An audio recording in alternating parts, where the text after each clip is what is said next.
In a game like Anthem, not all builds are created equal, but that doesn't mean you can't have fun with something suboptimal, especially if you take the time to optimize it. Today we're going to look at a build that's outside of the meta for the Colossus, but is bringing me enjoyment regardless. Let's get started. I love making things explode, so the starting point for this build is the Burst Mortar Ordnance Launcher ability. This ability fires a volley of 4 mortars with each activation. The mortars spread across a larger area depending on how far away from the target you are. This ability is cumbersome at first, but once you get used to its nuanced firing pattern, you can use it to soften up single targets and large groups.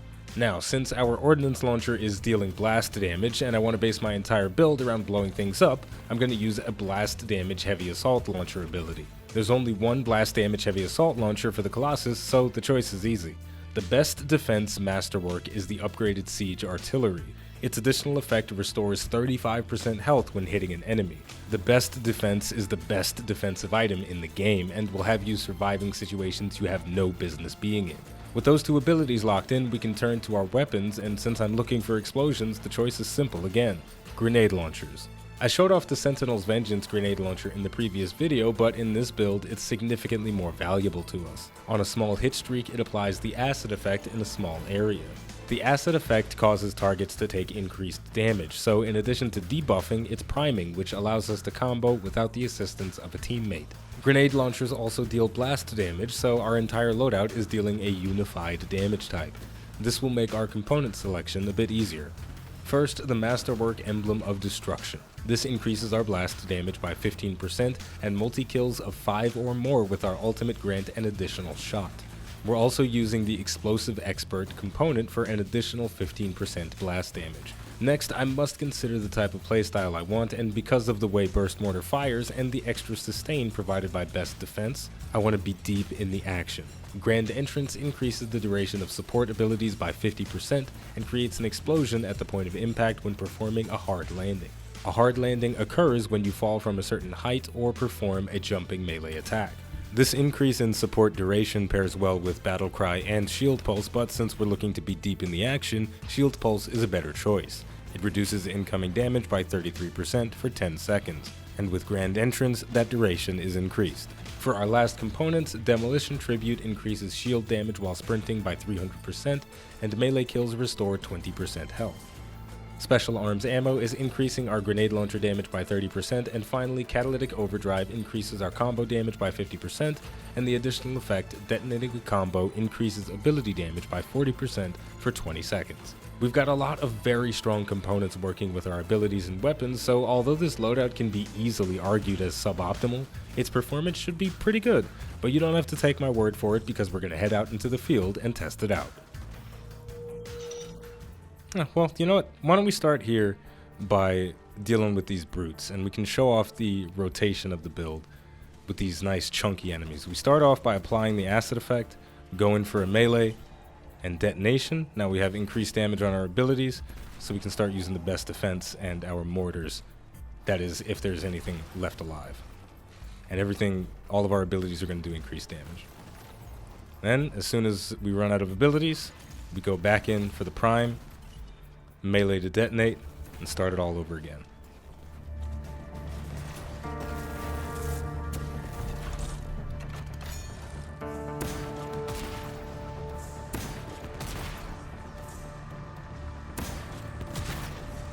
A legendary Dominion Frost Brute. This should be interesting. Alright, we've got a Valkyrie on the field. We're going to bump him to get rid of his shield. Prime him up with our acid. Go for the slam. Catalytic Overdrive has been activated. Let's get rid of this Dominion Frost Brute shields. She's going to freeze us. Let's activate Shield Pulse. Get rid of the rest of his shield. It's down. He's also primed. I am primed as well. Burst Mortar is going to save me and kill the Brute.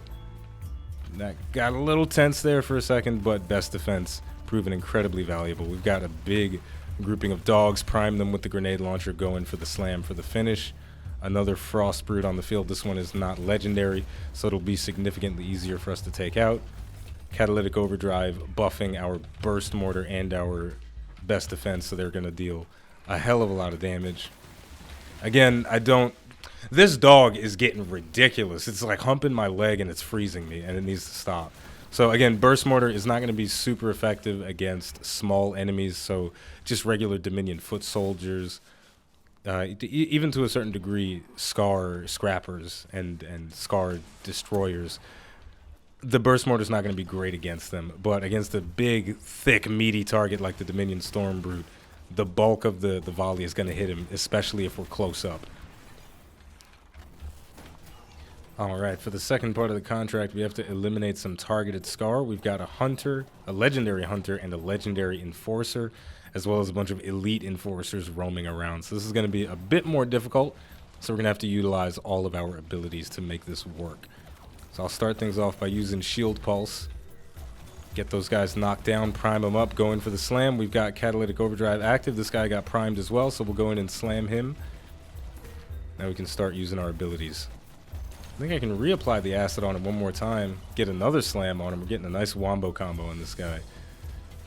We'll fire a Burst Mortar. Some of those will sneak around the shield. Now I'm going to save my best defense for an emergency. As my health starts to get lower, then I'm going to consider using it. But I want to make sure that I have it just in case shenanigans happen, because a lot of bad things can happen when Scar Enforcers are on the field, as well as that Hunter in the back just firing his machine gun like crazy. This guy's acting the fool though.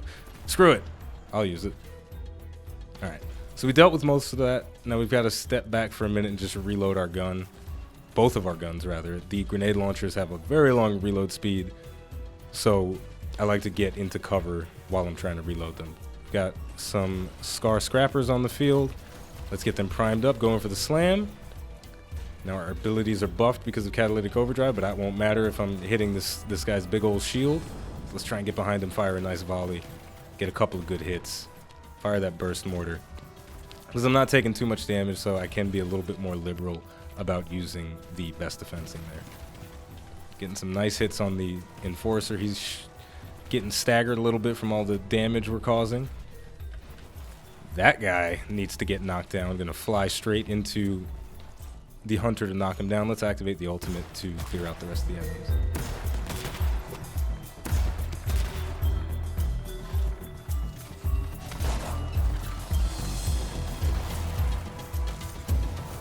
I was a little bit slow, and the Scar Hunter got some of his shield back before I was able to start damaging him, but that's okay. Catalytic Overdrive active once again. Then we'll fire the mortar. Oop, that was a bit of overkill.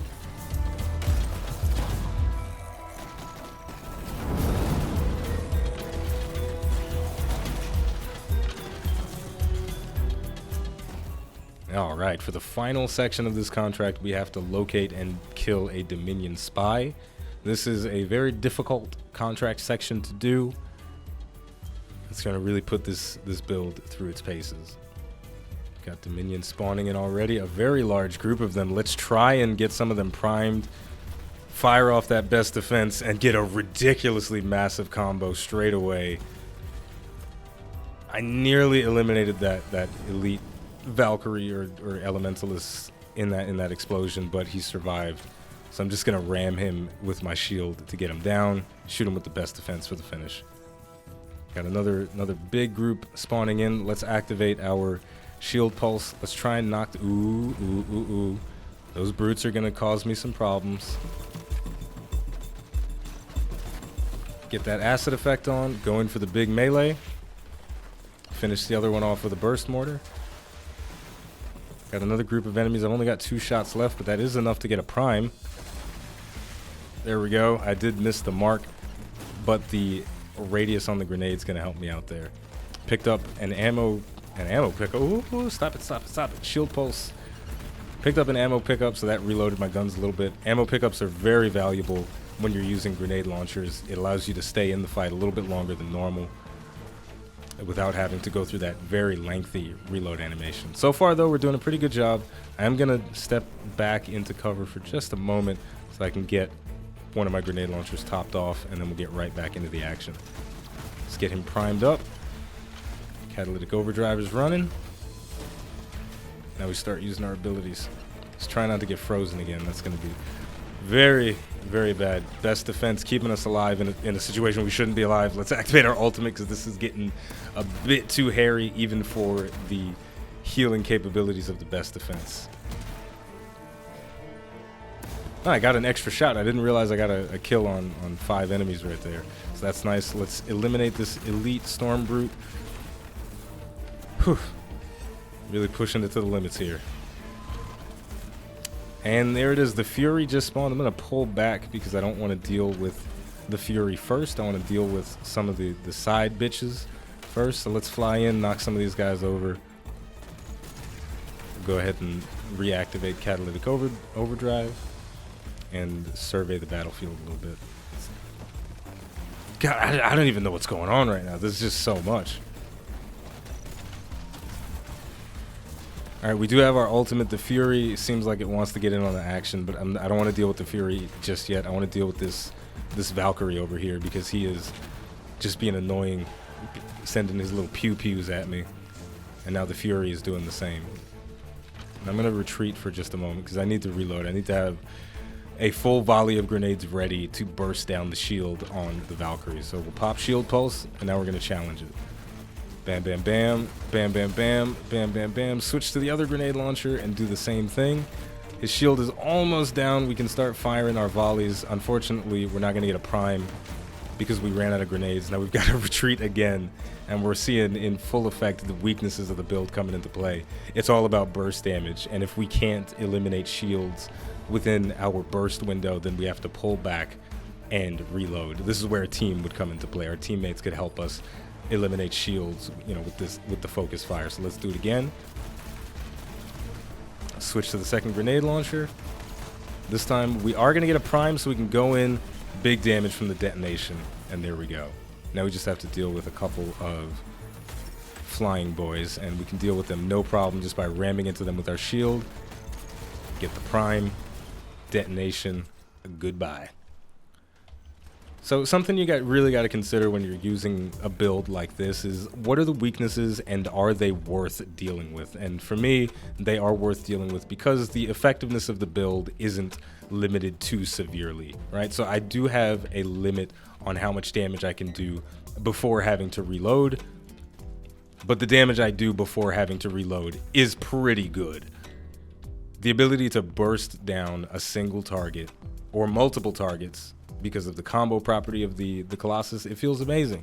So I don't have a flamethrower and a lightning coil. I don't have this endless sustained damage output. But if you give me a 10-second window, I can really dump truck it all on a single target. And there we go. That's gonna do it for the day. Now, before we close out completely, I will say this is a very, very fun loadout, and I would recommend taking it into Grandmaster 1 strongholds or really any Grandmaster 1 content if you enjoy making big explosions. But understand that the build does have its weaknesses. Now, would I take this into Grandmaster 2? Yeah, sure. But there are some considerations to make with any Grandmaster 2 loadout.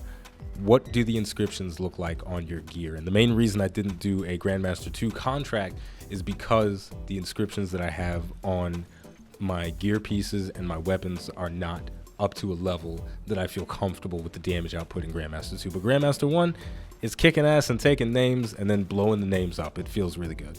So with all of that said, we're going to wrap things up here. If you enjoyed this video and you'd like to support the channel more than you already do just by liking, subscribing, watching, and commenting, you can head over to patreon.com/iBluairJgR to become a patron. As always, the name of the game is Anthem. The name of the channel is iBluairJgR. Thank you for watching, and I'll see you next time.